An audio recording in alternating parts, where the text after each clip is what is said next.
Hey guys, made this video. If you're seeing this before class, it's just in case I'm not in class. I wasn't feeling real well on Wednesday afternoon, evening, so I wanted to make sure we had a backup plan. But today for class, we're going to go over the homework 10.3.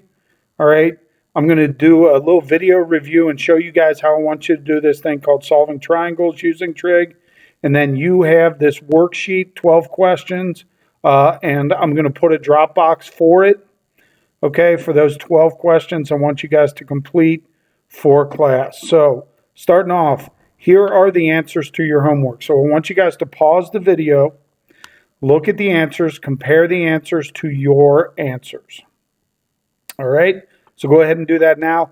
If you have problems, work with each other to help each other out. All right. Now, if you have already gone over your homework, the next thing that we're going to do is what is called solving a triangle. Now, the beauty is I got nothing new to teach you guys, just to understand what this thing is that's called solving a triangle.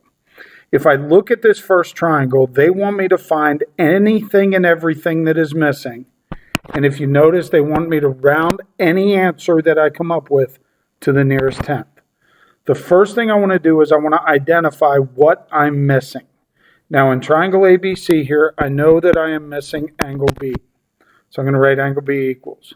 I know that I am missing side C, which is directly across from angle C. So I use a lowercase for that. And across from angle A, I'm missing side A. All right, so we can even throw those labels on there if that helps you guys out.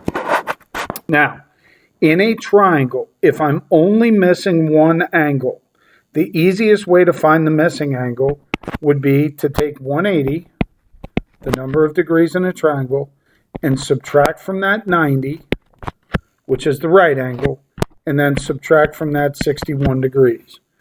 All right, so if I take my handy-dandy calculator and I go 180 minus 90 minus 61, that gives me angle B is 29 degrees. All right, now, using the information that they gave us, I recognize the reference angle is 61 and this side is adjacent. Now, this would be the hypotenuse, this would be the opposite. In order to find side C, I'm going to use A with H. That would be the cosine function. So I'm going to write across from C there, I'm going to write the cosine of 61 over 1 is equal to 5 over A. And you could call it X, you can call it whatever you want. I'm going to cross multiply to solve here, so I go 5 times 1 equals, and then divide that by the cosine of 61, and I get 10.3. So I'm going to write down 10.3 rounded to the nearest tenth. To find A, I'm going to come back to what was given to me. Again, remember, this is what was given to you. Always use the given information. I know to find A, I'm going to use opposite and adjacent. Opposite adjacent is the tangent function. So I'm going to say the tangent of 61 over 1 is equal to opposite, which would be A. Sorry, the other one, guys, my mistake. The other one up here, we were finding C. Sorry about that. All right, so anyway, back to this problem. Tangent of 61 is opposite A over adjacent, which is 5. Cross multiply and divide, so I'm going to go 5 times the tangent of 61 equals, and divide that by 1, round to the nearest tenth, that would be 9.0. Okay, these three answers is what I'm looking for, but this next to it tells me how I got there. All right, so let's take a look at one more example, and then most of the examples, if not all of them, guys, should be similar to what I just showed you. Now, in this problem, they want me to find angle A, they want me to find angle B, and they want me to find this side, which I'm going to call side B. Okay, To find angle A, I'm going to look at the information that is given. From angle A, I know that this side is opposite and this side is hypotenuse. So to find angle A, I'm going to use the sine function. The sine of angle A is equal to opposite over hypotenuse, 7 over 9. And remember, this is where we use that inverse trig. So A would be the inverse sine of 7 over 9. So I grab my calculator and I'm going to type in 7 divided by 9, get that answer. Remember, your calculator may be different than this in the order. I'm going to go second sine and then round to the nearest tenth, 51.1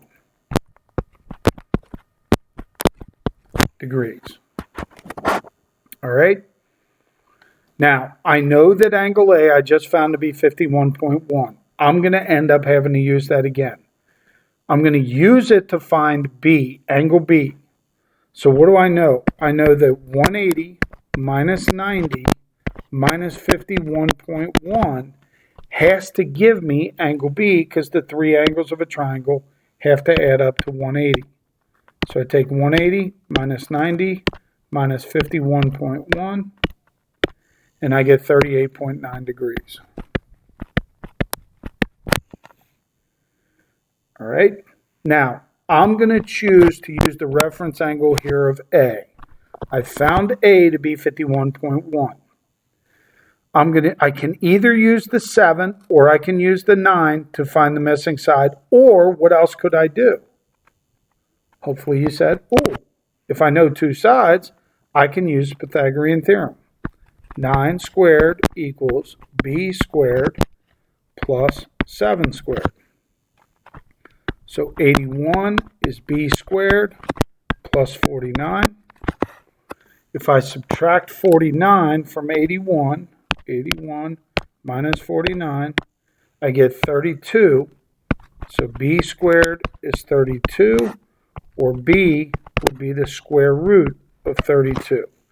Now, the square root of 32, I want to approximate because they said the answers need to be to the nearest tenth. So I take 32 square root, round that to the nearest tenth, it would be 5.7. All right, I hope this all makes sense to you guys. Notice I've got my answers, but over on the other side, I've also got the work that I did to get to those answers. All right, good luck. If I'm not here, guys, please make sure that you behave and get those 12 problems done. Work with each other, all right? And let me know on Friday if you guys have any questions.